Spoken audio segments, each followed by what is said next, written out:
Hi, I'm Jen, and I want to welcome you back to a little bit of everything. Today, we are going to continue with our barbecue sides. So, we are going to be doing a basic rotini salad. Rotini is little corkscrew noodles in case. Let's get started. What I have here is 2 pounds of cooked and cooled rotini. We're going to pour that into our bowl. Next, we are going to add 1 can of medium olives cut in half.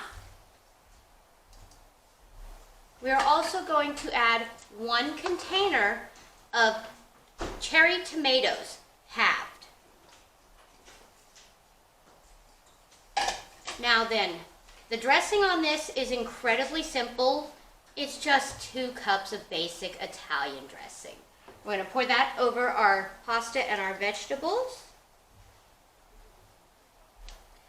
And then the final touch is going to be a very generous handful of sliced or shredded Parmesan. Use as much as you want. I happen to love the stuff. We're going to put that in our bowl, and we're going to mix this together.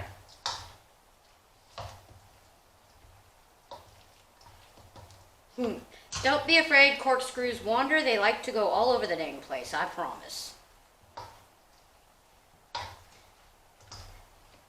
When it's all mixed together, you're going to want to put this in the fridge for about an hour to an hour and a half. If you leave it any longer than that, you're probably going to want to put another half cup or so of dressing in because the pasta will absorb it and it can get a little bit dry. But if it's only for an hour to an hour and a half, serve it when it's cool and delicious. Now, I'm going to take my little bite here with my tomato and my olive and my pasta. So simple, so delicious. Like, share, and tune in for the next episode. Bye-bye.